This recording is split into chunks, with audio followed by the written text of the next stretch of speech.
we pay more attention to it. Absolutely. Absolutely. Very cool. So yeah, so those are some of the things, you know, so you can see kind of well thought out. Yes, right? Absolutely.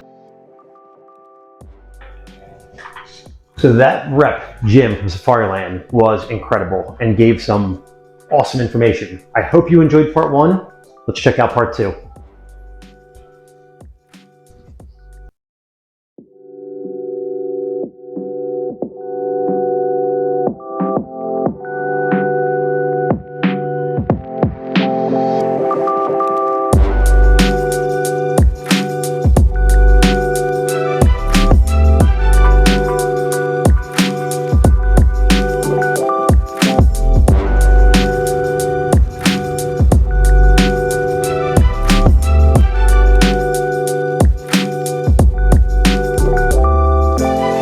And then basically with the HP, we can turn it into a Liberator 4, okay, which is a single comm headset. It's going to do all the same stuff that the HP does.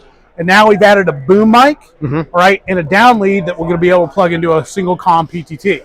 It's going to run one radio or one source. Okay, so you don't have to always think of it in terms of, hey, it's just a radio. No, it can be a source.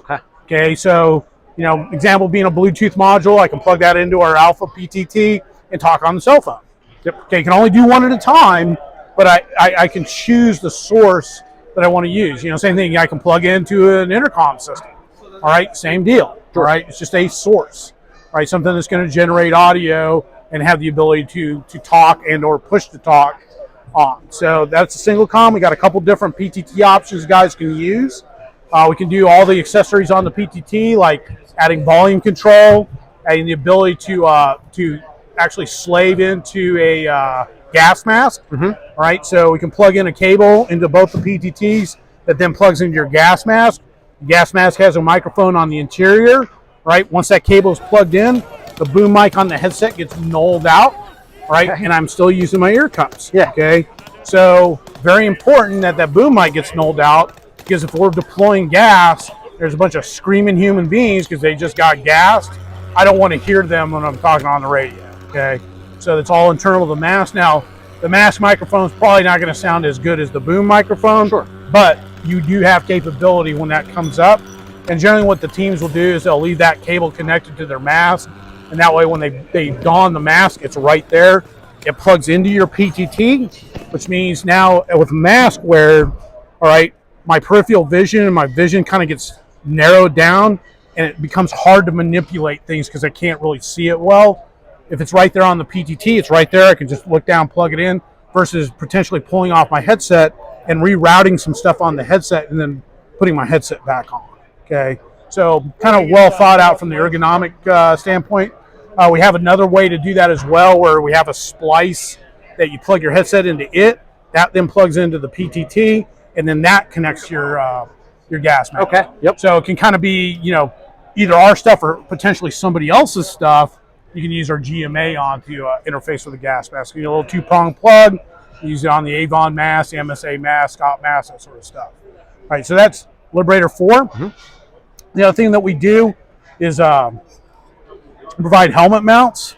Right, so if you want to wear your headset with a helmet, right, when you order the kit, it'll come with a pair of helmet mounts for the helmet that you designate. One of the things that we do that a lot of companies don't do is we make mounts for just about everybody's helmets, including Safariland competitors. All right. So, and some of that stuff is factory mutually approved. You know, our Team Wendy mount was factory mutually approved by Team Wendy. Full disclosure, I have a Team Wendy ballistic helmet and a Team Wendy bump helmet. But I'm a Safariland comms fan. So Team Wendy, you know, prior to them being acquired by Avon, was a great partner of ours. They did a lot of stuff and helped us out. We helped them out. You know, their helmets are good helmets, right? Like their rail design, you know, so we developed a mount for their railed helmet. All right, sent it to them. It's like, yeah, this works on our stuff. Hey, we like it. You know, took any feedback that they have, so it became factory mutually approved. All right, so now that they're part of Avon, all right, they've kind of become a competitor, and that relationship has kind of cooled down a little bit.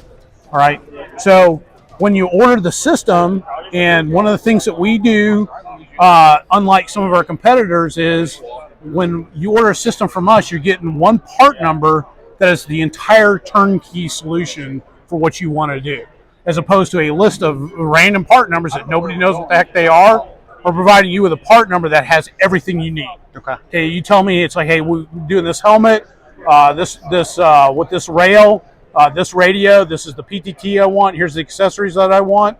All right, when you open up the bag, it's going to have everything you need, as opposed to like, oh yeah, that was just the headset. You'll need to order the cable from us. Sure. All right. So we make sure that when it ships out, you're getting the correct system and a full turnkey solution. So when you order a rail-mounted headset, you get a pair of mounts for whatever helmet that is, and a behind-the-head suspension. The cool thing is that our headset uses a thing called adaptive suspension, right? So you got the little studs here that hold the suspension on the ear cup. These basically pull out and lock open, and then you can disconnect the suspension and swap it out between the mounts here, behind the head, or over the head. So you can buy all these things separately. This is why everybody's bitching about the sword-ins, which you basically have to break to mount to a helmet. Right. So this fixes that. Yes. Okay. There's some similar stuff to this process. We're the only ones that use entirely all aluminum for these mounts. Some of them will be all plastic or all polymer. All right. Some of them use part of it's polymer, part of it is metal. All right. We use all metal. Okay. So we wanted to be, as durable as possible. Sure. All right. A little knurled thing, and then it's real super simple to switch that out. Twist, lock open. Oh, that's it. That's it. Yeah, that's it. So easy. And then you rehook on a new suspension, turn the thing, it'll snap into place and lock. Huh. Yeah, and that's our adaptive suspension system. And like I said, the headset system will come with the option to run on the rail or detach from the rail and then run the headset by itself. Okay, and that's standard. Okay, you don't have to order a separate suspension or anything like that, because we want to highlight that capability. And when a guy, buys a headset, obviously, if I go to the flat range and we're just going to shoot targets, I'm not going to wear my ops core helmet to do that. Okay, I can wear just wear my ball cap and just detach my, $800 freaking headset from that, right, and just wear that as my standard hearing protection. Just roll up the down lead in the harness and just go shoot. Yeah. All right. So that's kind of how we do all our stuff. Another thing that we do, I like to use quick detach cables. All right. So even with some of our single com stuff, it has commonality with the dual com. The reason why we're doing this is that departments will sometimes change radios. Right. Might not be because of their desire to do so. Right. Something forced on them from higher. So what would happen in the past is you have to get a whole new PTT assembly. Now, hey, you just need to get a cable. And that's just a standard NATO. No, this is a P105. So this is a 5-post connection. Okay. Right. So to run, obviously to run a radio, you need 5 connections. All right. So this is like real radio 101. I gotcha. Right. Speaker left, right, mic left, right, and ground. Okay. Okay. When I hit a PTT switch, 2 things happen. 1, the mic opens and I can talk. 2, it breaks ground and the radio transmits. Okay, that's that old deal where if one of these connectors became corroded, I could hit the PTT button, my radio would transmit, but no voice is going through. Right, because one of these is fouled. Or, hey, the mic's open, but the ground's fouled and the radio's not transmitting. So there's 2 things that happen, and that's kind of important that guys understand that as they start using this stuff. So what happens when you actually hit the PTT switch. So although, this looks the same as the NATO connection, the NATO connection is only 4 posts. Okay. And no matter what anybody says, you can't run dual comm off of this. Okay. Okay, so, and then we move up, we got a Liberator 5, and again, the headset's going to do the same thing as the HP and the Liberator 4. It's the same headset, same capability, right? Down lead, and you notice we have a slightly different connector here. So our advanced military connector, so is an 8-post connector, so it's got a lot more connections. Yeah. And basically what we're doing is this thing is wired so the 2 audio channels are separated. They don't share any connections. Okay. Okay. When you use a connector that doesn't have enough connections, you are sharing connections. Okay. Now, so is it really true dual comms at that point if they're trying to share a connection? It can work. Okay. But there's some risk involved. Okay. So when you share connections, there is a situation where the radios are talking to each other and they shouldn't be. Okay. So you have things like bleed through. Bleed through is something that's common when we're using dual downlead or janky dual comm connections with not enough connections, where I go to talk on the radio and audio from my other radio is bleeding in to the transmission of my outgoing transmission. Got it. So basically the guy on the other end is hearing what radio A is doing and hearing you at the same time. Yep. At the same volume level. Okay. So, you know, somebody can argue it's like, well, there's no ComSec thing involved because both my radios are encrypted. Well, you're creating nuisance audio. All right. So if I'm trying to pass something that's time critical or is precise and my radio is getting stepped on by me, I'm causing the issue, then we got a problem. Sure. Okay. So that's one of the problems with nuisance audio. It doesn't matter what the encryption level is, I'm still creating nuisance audio. Right? So it's like somebody's stepping on my transmission, but hey, they're the ones that are, I'm the one that's actually causing it. And the problem is the end user, you don't know what's happened because it sounds to you in the headset like it normally would.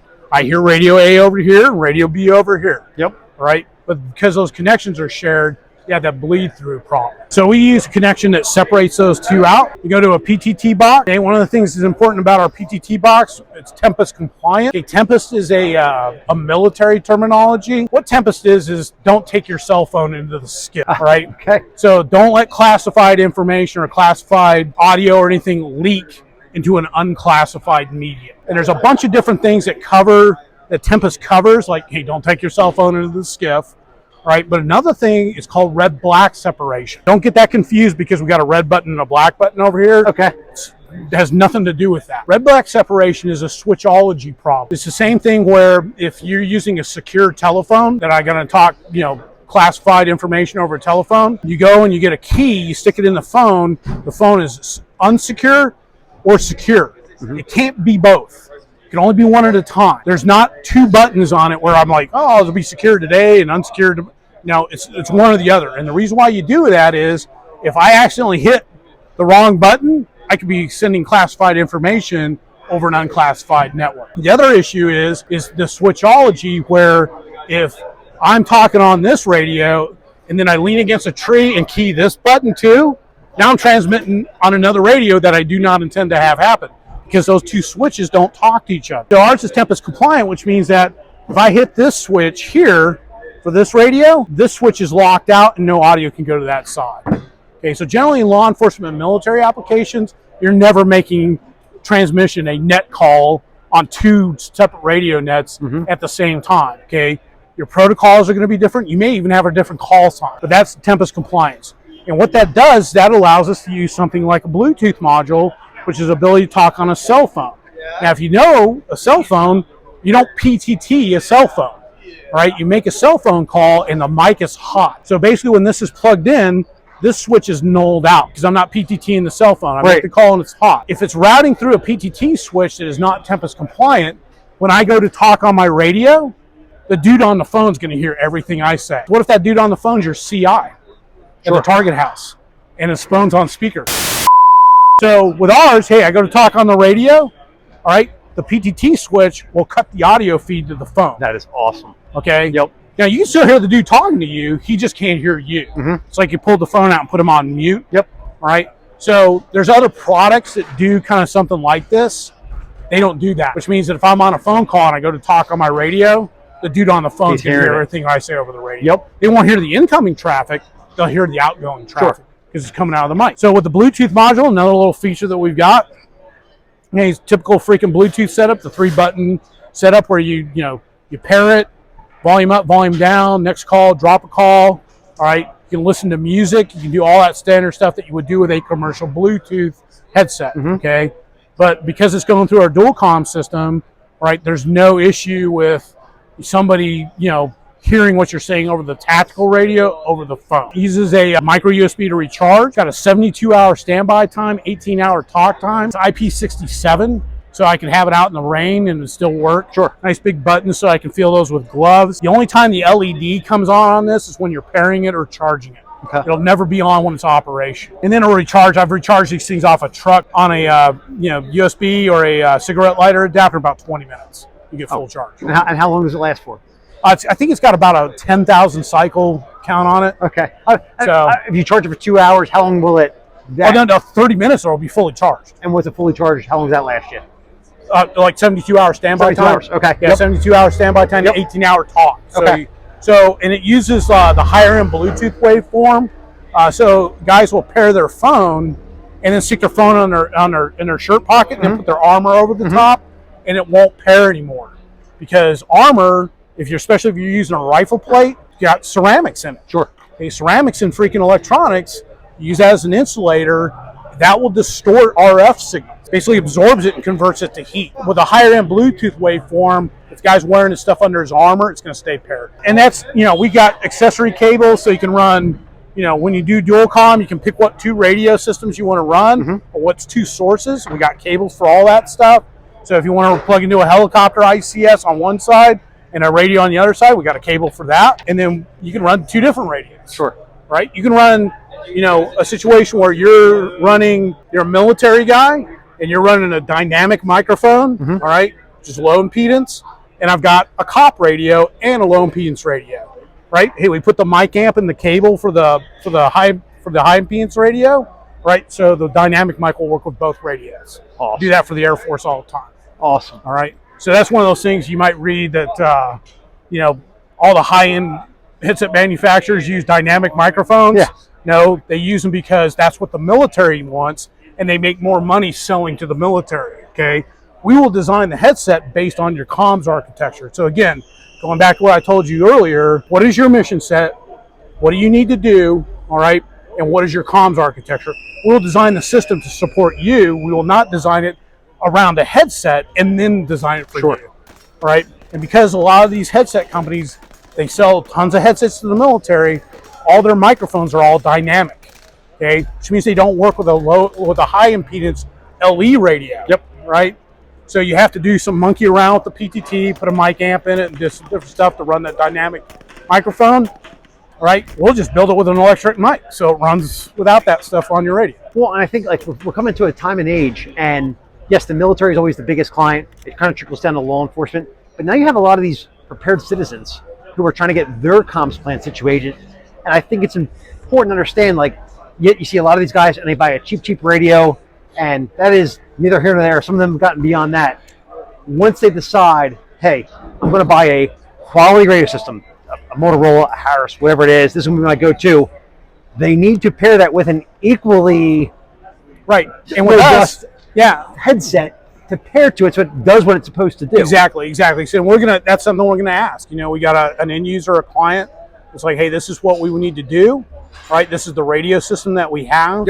We will build you the system that pairs with that setup and meet your mission needs. Awesome. As opposed to try to shoehorn you in to that one thing that we make. Might get a couple of different colors, but it's the same exact headset. Sure. Right. Whereas we will build stuff. We build headsets that are aviation setups where we'll actually have an aviation grade microphone that's FAA rated. All right, that we build for guys that are flying in helicopters all the time. Right, that get out, maybe do some stuff on the ground, but mostly in a helicopter. Right, we'll put it in aviation grade. We got ones for high impedance, one for low impedance. Very cool. Right? If you're going to buy a headset, don't do it yet. Or if you're going to replace and upgrade your new one, call Jim at Safariland. Tell him you saw this on our channel from OTOA. That Jim, he will take care of you. Anything else? No, that was awesome.